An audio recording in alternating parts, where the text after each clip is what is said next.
Gosh, we love Joan. Can we just start this off with our very obvious and needed shout out that we adore Joan?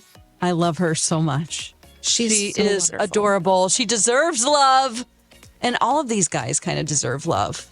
I like pretty it's sweet. I think I usually would say almost all, but I'm I agree with you. I think it actually is all for this specific show. No. They're so dang sweet. They're so They picked sweet. good guys. They for really sure. did. Yeah. Okay, maybe other than one of them that's on my team, but we don't need to get into Gil. It's fine. It's just accusations, people. It's just accusations. We don't know. We won't even get into that. He's just been accused of a couple things, and he's number 4 on my list, so it's fine. That's right. The restraining orders are, It's they're casual. handed out all the Yeah. time. It's I no mean, big deal. To be fair to both sides, when we don't know anything, that happened after they did background checks, and there might have, who knows if there was a motive to it. Dawn, I 100% thought you were going to be before we, in all defense of, we don't know both sides. Well, for example, I was do you have a restraining order against you? Oh my God, I'm not that interesting. Oh, yeah, I wish. I would have I could fill an entire segment with my restraining order. Okay, Golden Bachelor, Season 1, Episode 2, aired just last night. A lot of cute things happen. Let's just start at the top. First up, the guys moved into the mansion, and we had to play this clip for you because they had a very interesting cheers. To 401k, the top. To Medicare. To Joan. Can that be our official cheers from now on? cool. I agree. I love That it. was hilarious. Yeah. We need to make that a button that we just hit randomly. Yeah. So 401k, that's if you ever feel like quitting your job and you're upset, you can just play that and be like, 401k's are good, They're good. Medicare, fantastic. Yes. We can't complain. Yeah, from what I hear, it's great. I don't know. No idea. That's one of my favorite parts of the show, too. I don't know where we want to get into, but I love how they're all just dads and dudes in a house. The one moment when he was trying to wash dishes and he's like, oh, garbage disposal's on the fritz. We got to figure this out. Give me a wrench. And he's going down there and they're working on the mansion. It's perfect. know. It's so cute. It's so good. We love it. That's perfect lead-in because we had to figure out who was going to be in which bunk. Yeah. Because I didn't really know this. They don't really show on The Bachelor and Bachelorette the bedrooms. They kind of stay away from that for whatever reason. But they had to show it here because the guys are like, oh, my knees. I can't get in the top bunk. Yes. Which led to one of my sweetie pies, Charles, who's on my my team. Yes, Charles L. Charles L. He did a really cute up front where he was like, I don't know about all these guys because, for their age, I think that I'm probably the most physically fit. And I'm like, yes. Humble brag. Such shade. Yes. He is, though. He's I think he's one of the older ones, too. He's 68 or 69. And he's like, my knees are fine. Sprang up into that bed. So he did volunteer in the top bunk. Guy, he's like, I pee a lot, so I should probably be on a bottom bunk. What's with all these guys? Waking up that much, 4 or 5 times a night. I feel like you need to go to the infirmary. Dawn, haven't you seen those commercials? Yeah. I don't They're know. for those commercials. Yeah. No. Hey, It if you catch yourself. Hey, listen, I had to pee a lot when I was pregnant. I can't even That's true. it probably was 5 times. Actually, no, I think it was 2 times a night. You're right, Dawn. Even pregnant, even 9 months pregnant, I don't think I peed that much. Yeah, that means something needs to get checked. They're hydrated. Yeah, These are hydrated men. they are. Pascal, guys, was this not shocking that Pascal not only complained about the closet sizes? Pascal is the Frenchman, everyone. He owns a very successful salon in Chicago. And he's just very fancy. And he complained about the closet sizes. He's like, we do our own laundry? I don't know how to do laundry. For 40 years, he's never done his laundry. What? What are you talking about? Well, I'm like, girl, run. and yes, I didn't even think about that. Oh, that's not a beige flag. That is a red flag. If you've never done laundry in that many years, run. So then he ends up paying Greg $100 a load to do his laundry. I would do that man's laundry. That is especially for Greg, who doesn't exist. Still on the website, he does not exist. What? Something is going on with Greg. I know. Poor Greg. He is on my team. I picked him because of my conspiracy theory that he's not on the website because of something that is to do with him winning. I don't know what it is, but something's going on. He's still not on the website. If you search for him, though, you can find him. You can find his profile, but he is not listed in the bubbles with the other guys. And I'm thinking, if this was an oversight, like, fix it. Somebody this would looks have called. weird. Somebody sent a message. I did. I've sent multiple messages to ABC, and they have yet to respond. If Brittany was here, she'd be like, I'm going to write a note about this. Justice for Greg. There you go. Justice for Bubble Greg. Yes. Let's get him his bubble. Okay, so the first group of people, they go to prom. It's so cute. They have their whole 80s prom bit. I mean, are we surprised that contestant Jordan from Chicago, he's kind of like a top 4 for us. He was Brittany's first draft pick. I know. I'm kind of jealous of that. Thank you, me too. I've been trying to talk her into taking Pascal from me. Yo! Because she's obsessed with him. I literally only drafted him to tick off Brittany. Oh, sure. Like, this is the only reason. She took Jordan from me. Yeah. So all of a sudden they get there, and Taylor Dane, 80s sensation Taylor Dane, is singing.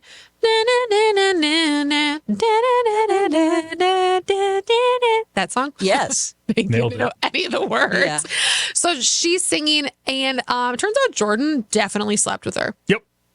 Definitely. Slept with her. Oh, he's like, oh yeah, I think we made eye contact because we dated once, and she looked at me and said, yeah, we had a fun 5 minutes together. What else did you do in 5 minutes that you remember? Oh my God. 5 minutes. I'm sorry.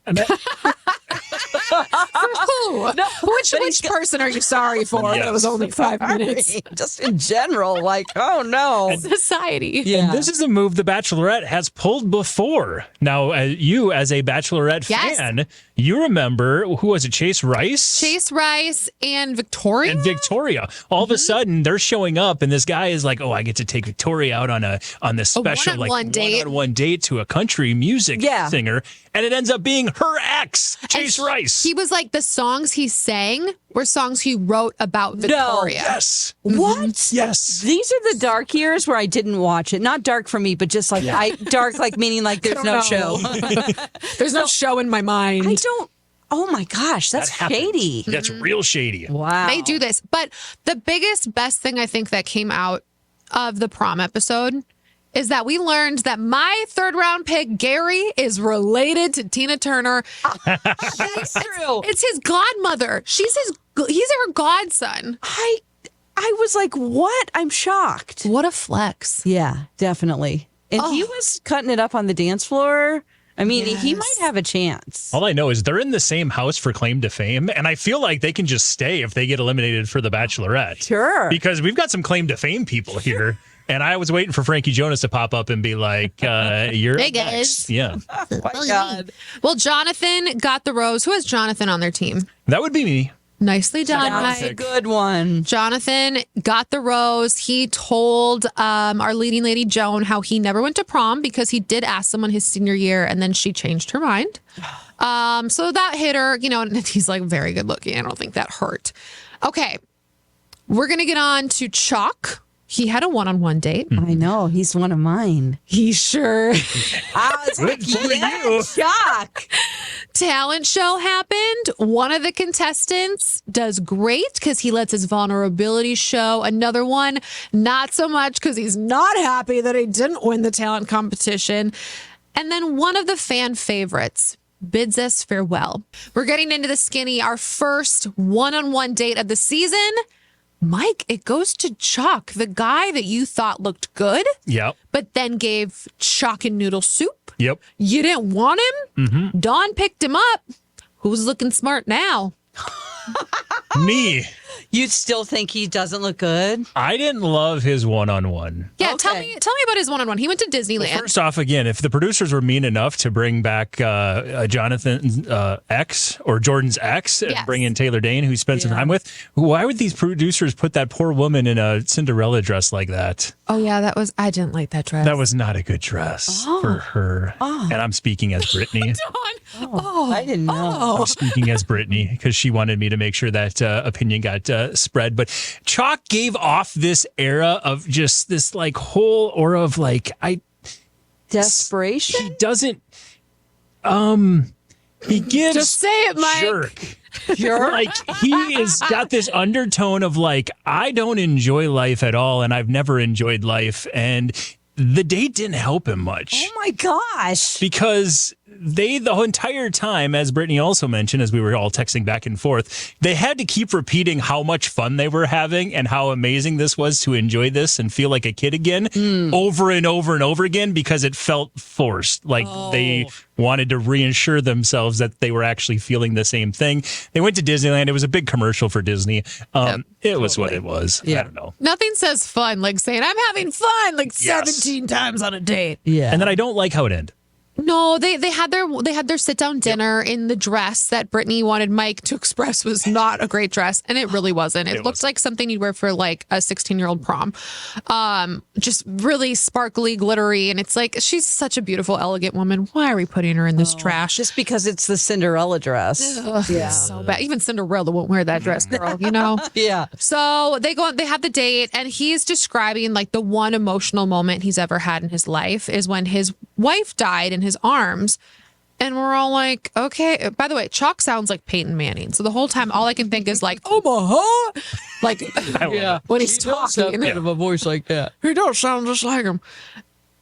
It was very sweet that he said it. It was a little like bro-ish to say that was the only emotional moment of your entire life after you've had children even. Oh, good point. Weird. I thought it was a little too much information. Like I don't know.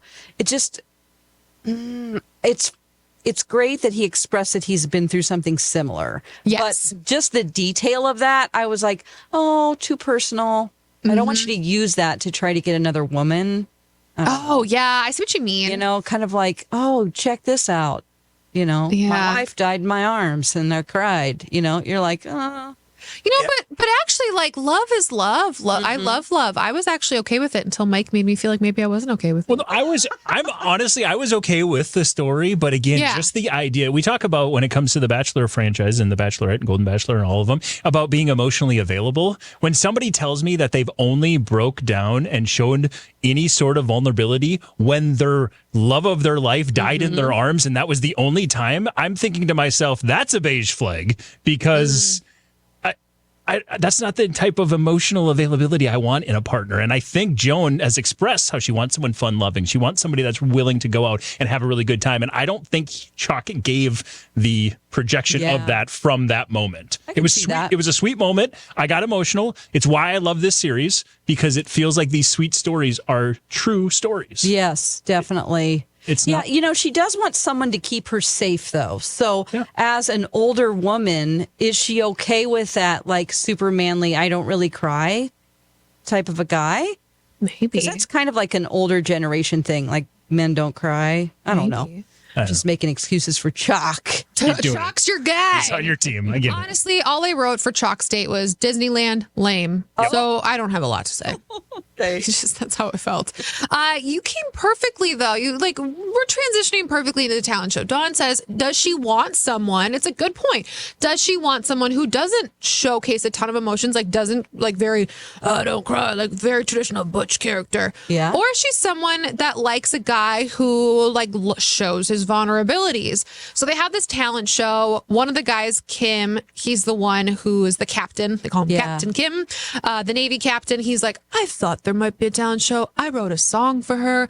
I'm going to sing. And then there's like Jack, our Chicago bro, who's got sock puppets. Oh, my God. We run the gamut on the talent show. Yes. One guy who ended up getting the rose because it showed his vulnerability was Dan. So Dan has these hand tremors. He said that it's like runs in his family and it's kind of embarrassing. And at first she's watching him do his performance and his hands are shaking. And she's like, oh, maybe he's nervous. And then she actually says, I look closer and I go, no, that's not nerves. And he acknowledges it and kind of like makes it a part of his whole skit.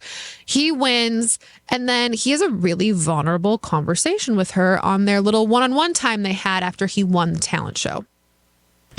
I had some health issues in about 2015. I'm diabetic and I couldn't get it under control. And so this is the tough part of my journey. every organ in my body was starting to fail, and I was seriously sick. Yeah. And at one point, sitting down with my hepatologist, he literally put his hand on my arm like this and looked at me, and he goes, I think you have about 6 months to live. And, it's one of those conversations. And I'm like, I've never even spent a night in the hospital, Yeah, what's that? I'm doing all this. That's crazy. And so I needed to get out of my business and focus on my health. I got myself educated. I had incredible doctors. And eventually I just found my way out of that. Whoa. Wow. And he kind of, like he says to her, I want to be open with you because we're at that age where like, I just want to be honest. Like maybe you don't want to take this on. Your husband had a terminal illness. Like I'm fine other than diabetes, but I might not be. And she assures him, but like, I love Dan. I don't know. Like, do you guys, what do you think, Dawn? Do you think that he's she's really like into sweet. it? No, I think that she is. I think that he's one of the ones where there's this little sparkle in her eye when she's talked to him. And I can see him making it pretty far in the competition. Because let's remember, this is a competition. Yeah. It really is. It really is. But no, I think he's a very sweet guy. My first note on Dan was cute couple, because they just make a cute couple. And at one point he even says, we fit together so nicely. And I truly believe that. Like they fit really nicely together. And I think the one question I wanted to bring up to both of you, because I wanted your opinion, especially because Kendall, you are a Bachelor expert. You live in it. I literally am not an expert in anything, but a couple things like Bachelor and red wine. What I love about this show and appreciate, and I sent you a text message last night while watching, and I said, I freaking love this show. And the reason why is because whether it was the story we got from Jonathan, or it was a story we got from Chock, or the story we got from Dan, it just feels genuine. It feels real. I looked at Sarah and I said, even the Golden Bachelor. Now, I don't know. It's not just it felt like some of the infighting and some of the contestants' issues that they had with each other was fabricated a little more than what we're experiencing in this show. Now, we did have like the burger cooking later on when they're having the barbecue, and you have Kim upset that he didn't win. This feels more genuine and less forced than the other three versions of it, in my opinion. Would you agree? 100%. I didn't watch the Golden Bachelor. Oh, okay. I've explained before that like it just seemed really unrealistic to me that these people who have set careers and families would want to be together. And I just didn't like love Gary from the jump. Yeah. I thought Bachelorette, Golden, you guys talked me into it, and now I love it. 100% agree that the Bachelor of old, when I started watching in the early 2000s, was a lot more like this. They were young, so there's going to be more drama just naturally because you're just not as confident of a person. But this is so sincere in that she's expressing what's happened to her. They've all lived full lives. Like they don't need this. They just want to find love, Yes, and they don't have like compared to like you said the younger versions. I feel like these guys don't have a bunch of testosterone like it's a competition. You know what I mean? Like they all have more confidence in themselves being older men and have experienced real things. And we're getting to see that like right away in the first two episodes. Yeah, I love it. We've got about a minute left and we have to tell you who was dismissed. Yes. There was a barbecue. Jack did argue and do some cannonballs. Thank God he got to do some cannonballs because Jack was sent home. Also on the list, let's see. We've got Jack, Christopher, who we hope is still regular because, he's the one with the prune juice. This guy. Bob and Michael, they all are off. That means Mike and Brittany both have one person down. Dawn and I have all four of our people still in the game. That's what I'm talking about. Jack being Jack, Chicago Jack, he left on this note. I have no complaints at all. I had a ball in this place, and it was a beautiful thing. I mean, I did my cannonballs in the pool today. I had a couple of cocktails. It's all good. It's all good. And you know what? And now Oh my God. the end is near. Remember, he's saying his So I way in. face the final curtain. And he's singing his way. My friend, I'll say it clear.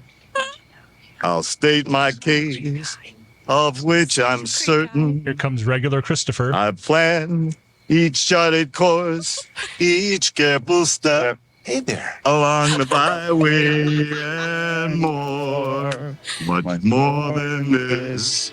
I did it my way. We love you, Jack. Oh, Take care, guys. For the slice. What does that mean? Slice of pie. It's like good. we love you, Jack. Y'all, we will have a recap again next Thursday. Be here. YouTube, like, subscribe, comment, tell us what you love about this. Thank you to Dawn. Thank you. Listen to Bradley and Dawn noon to 3 every day. Of course, you can hear us 3 to 6 on My Talk 1071 or on the app whenever you want, wherever you go.